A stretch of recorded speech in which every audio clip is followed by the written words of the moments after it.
Olá a todos, sejam muito bem-vindos ao Diretamente ao Direito. E hoje, microempreendedor individual.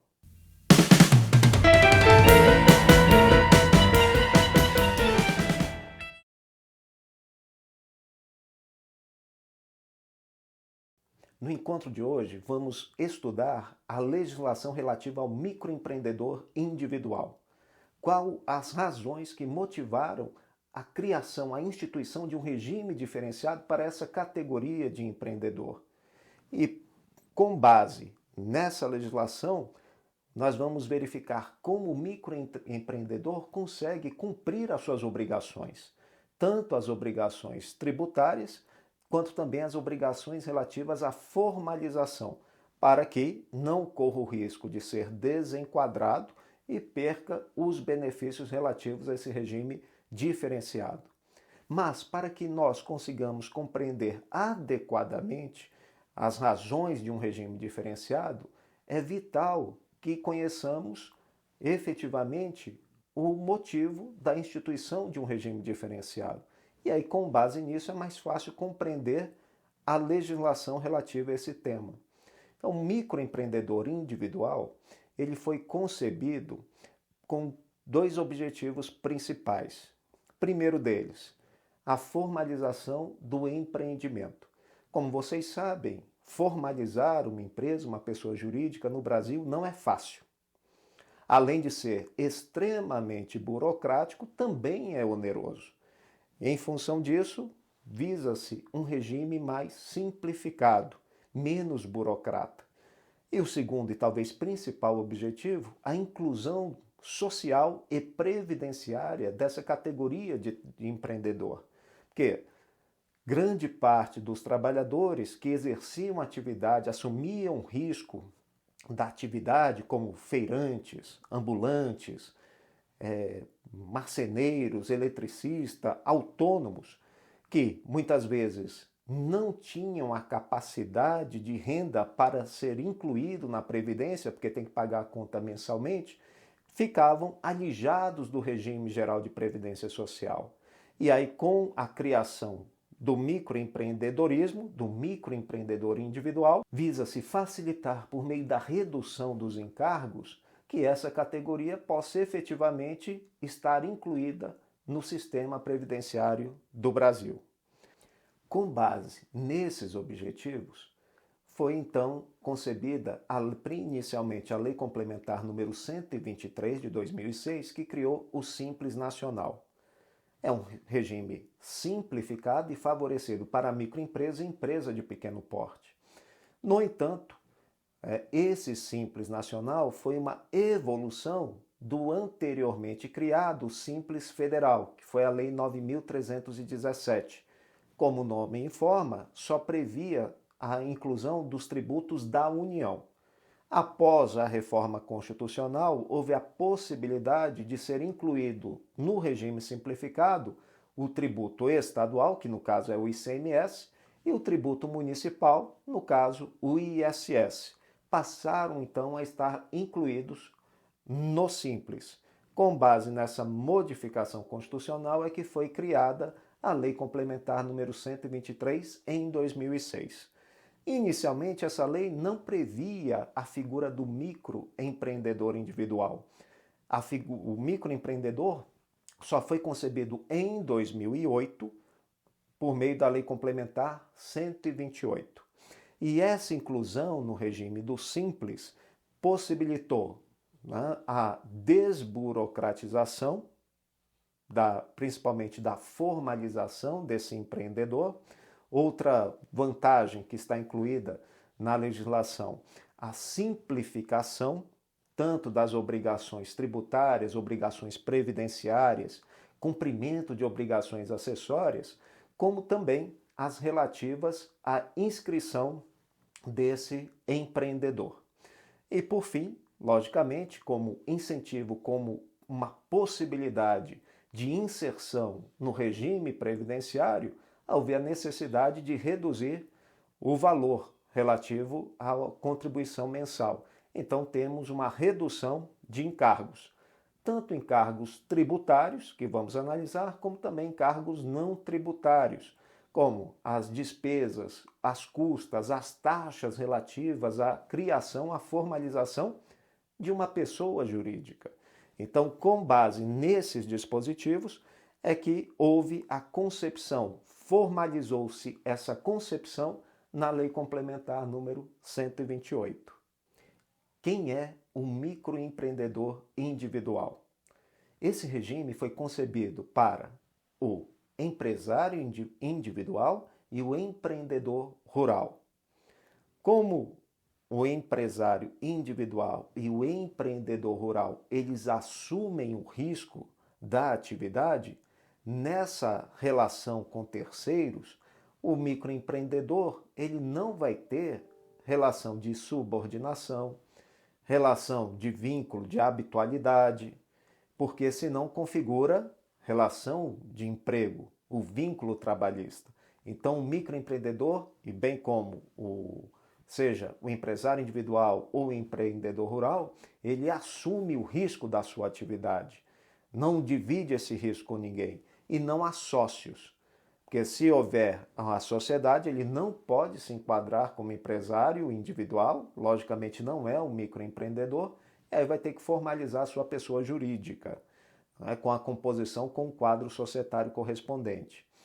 Agora, uma dúvida que pode surgir. A questão de a pessoa individualmente assumir os riscos de um empreendimento já existe no Brasil desde a permissão da EIRELI, que é a Empresa Individual de Responsabilidade Limitada. No entanto, essa empresa não atende aquele pequeno empreendedor, porque o capital social necessário para a instituição de uma EIRELI é de 100 salários mínimos, o que afasta uma grande parte dos empreendedores. E justamente para atender aquele público de baixa renda é que surge, né, a figura do microempreendedor individual. E de acordo com a legislação, o microempreendedor individual é uma modalidade de microempresa. E ao estabelecer em lei que é uma modalidade, um tipo de microempresa, isso implica CNPJ próprio, implicação do reconhecimento como microempresa, né, é a emissão de documentos fiscais. A nota fiscal também vai ser emitida, ou poderá ser emitida, pelo microempreendedor individual, o que possibilita a ele, por exemplo, na condição de ter um CNPJ, participar de licitação e contratar com o poder público. Ora, o cuidado que deve sempre estar associado é que, ao se estabelecer como microempreendedor individual, há questões que limitam necessariamente o recebimento de benefícios, como, por exemplo, benefício assistencial. Então, há necessidade prévia de exame pelo interessado dessa compatibilidade entre se inscrever como microempreendedor individual e auferir o benefício assistencial, além de outros impedimentos que também podem ter. Então, é necessária essa pesquisa, esse exame prévio à inscrição. E quais as condições para se inscrever ou se formalizar como microempreendedor individual? A lei exige, primeiro, um teto de rendimentos, mesmo porque, como vimos, o objetivo da criação desse regime diferenciado é para atender aquele público de baixa renda que exerce as suas atividades assumindo o risco de tal atividade, e bem como quem está iniciando as suas atividades. Logicamente, se ele fosse pagar tributos igual uma empresa comum, não ia conseguir concorrer. E mais, muitas vezes ia desenvolver a atividade e não ia pagar nada, efetivamente. Então, para que haja essa formalização e atendendo o público específico da lei, estabeleceu-se um teto de rendimentos. Esse teto é de R$ 81 mil por ano, ou R$ 6.750 por mês. O critério mensal é analisado quando do início de atividades.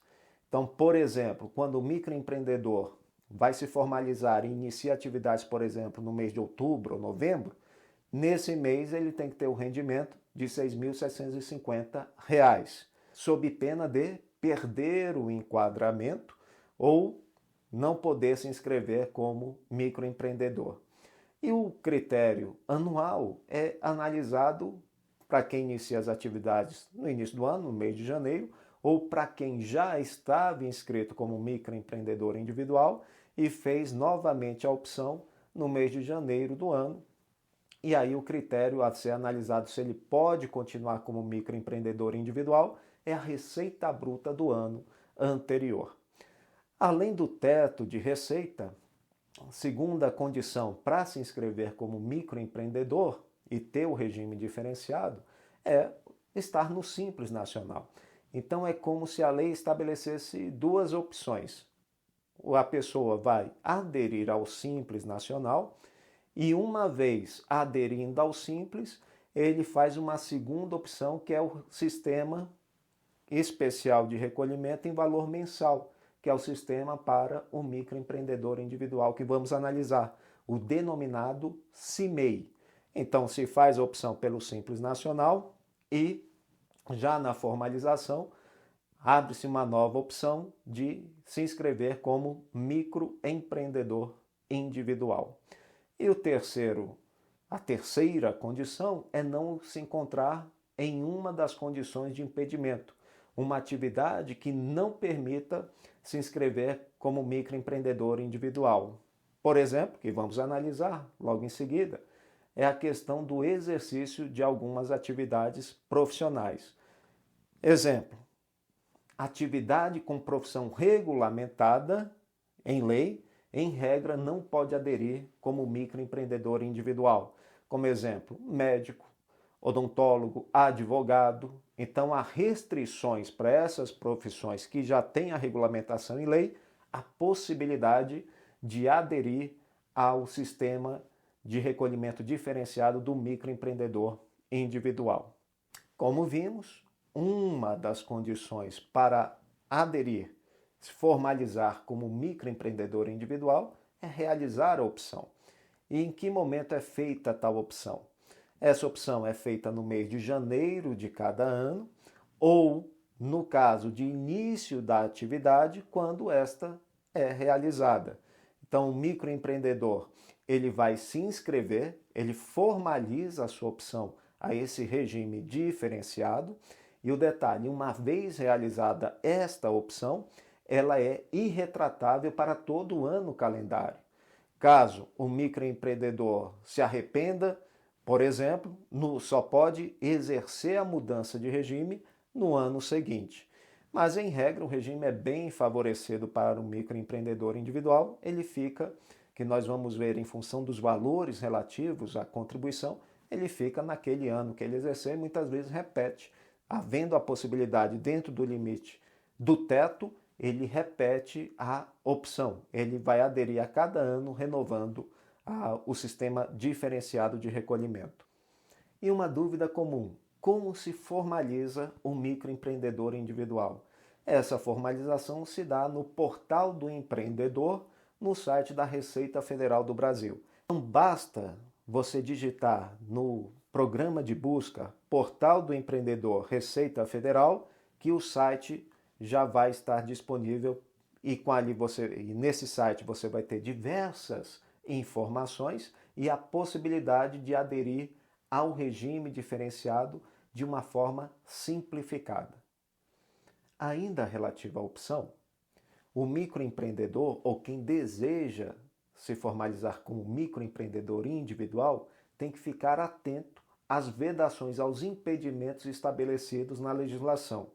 Então, algumas atividades, como já afirmamos, não permitem o enquadramento. Que atividades são essas? Essas atividades constam na resolução do Conselho Gestor do Simples Nacional, a resolução número 140 de 2018. E no anexo 11 desta resolução constam quais atividades são permitidas. Se não tiver nessa lista, a atividade ela está vedada, ela está proibida.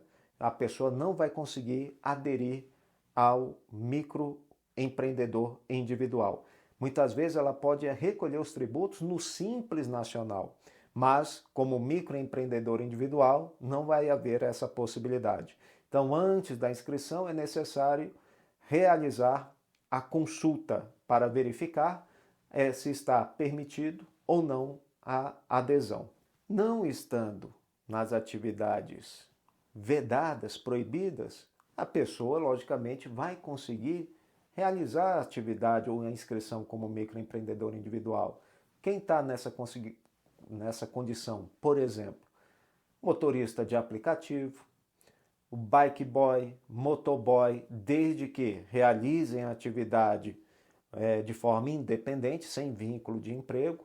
Também a questão do cabeleireiro, e o cabeleireiro dentro do Simples ainda tem um regime diferenciado, que é a possibilidade do cabeleireiro parceiro trabalhar junto com o salão de beleza ou salão de cabeleireiros parceiro. Logicamente, o cabeleireiro parceiro ele pode se enquadrar no Simples Nacional como microempreendedor individual. No entanto, o salão parceiro não há a possibilidade de inscrição como microempreendedor individual. Professor particular pode ser, por exemplo, microempreendedor individual, assim como instrutores. Logicamente, como já falamos, há algumas restrições, principalmente no exercício de atividade que exige habilitação legal, o exercício de uma profissão regulamentada em lei, a vedação de inclusão como microempreendedor individual. Além de analisar essa resolução, não pode também aderir ao microempreendedor como microempreendedor individual quem possui mais de um estabelecimento. Se houver mais de um estabelecimento, está proibida a adesão como microempreendedor individual. Também não pode aderir como microempreendedor individual caso a pessoa já seja titular de outra empresa, na condição ou de outra inscrição como microempreendedor individual, ou como Meirelli, por exemplo, seja sócio de uma outra pessoa jurídica, ou seja administrador. Mas ainda que seja administrador de outra pessoa jurídica, a legislação não permite a opção na condição de microempreendedor individual. E outra vedação é a constituição da sociedade ou da empresa na forma de uma startup. Então, se for concebido como startup, não pode aderir como microempreendedor individual. Lembrando, existe na própria lei do Simples a possibilidade de adesão da startup no Simples Nacional, mas tal adesão não pode ocorrer como microempreendedor individual. E há todo um tratamento específico na Lei Complementar 123 que se recomenda a leitura para quem inicia ou está iniciando uma startup. Até faremos um vídeo posteriormente acerca das implicações tributárias da startup. Outra dúvida comum relativa à possibilidade de adesão ou não na condição de microempreendedor individual é em relação ao empregador, aquele que já tem um empregado. Para muitos, a existência desse empregado impediria a inscrição, a formalização como microempreendedor individual. No entanto, a legislação permite que a pessoa que tenha um único empregado a lhe prestar serviço e desde que esse empregado receba até um salário mínimo ou o salário da categoria profissional a que ele pertence, esse teto de remuneração para esse empregado, há a possibilidade de o empregador se inscrever como microempreendedor individual. E aí vamos analisar que existe um tratamento diferenciado, inclusive nas contribuições previdenciárias. A cota patronal desse empregador é recolhida com uma alíquota bem reduzida em relação aos demais empregadores. Havendo então a possibilidade da opção na condição de microempreendedor individual, próximo passo, a inscrição. A inscrição do microempreendedor individual é realizada no portal do empreendedor. E ali você vai encontrar todas as informações e os acessos para se inscrever na condição de microempreendedor individual. Qual a vantagem da inscrição, a facilidade que ela gera? Como nós vimos, um dos objetivos da instituição desse regime foi favorecer a formalização do empreendimento. E essa formalização só é alcançada, principalmente para o público de baixa renda, quando o custo é reduzido. Então, praticamente todos os custos da criação da pessoa jurídica, de tirar esse CNPJ na condição de microempreendedor individual, foram zerados. Os custos prévios relativos a alvarás, as taxas, emolumentos, zerados. Também o microempreendedor individual é isento da taxa de vigilância sanitária. Então, graças a essas medidas, é que o custo da formalização zerou e possibilita que o microempreendedor individual realize a sua inscrição. Mas não é só a redução dos encargos para se formalizar o microempreendedor individual que a legislação prevê. Além dessa redução dos encargos, há uma facilidade na obtenção do alvará de funcionamento. É um comando para que as prefeituras possam liberar esse alvará, ainda que de forma provisória, de uma maneira mais fácil, mais ágil, desde que, logicamente, a atividade do microempreendedor não implique risco elevado. Então, ele vai conseguir obter esse alvará de licenciamento. Além disso, há a possibilidade de esse alvará ser concedido para áreas em que não haja ainda regularização fundiária, bem como existe a possibilidade também da concessão do alvará, ainda que não haja o habite-se do estabelecimento em que o microempreendedor vai realizar a sua atividade.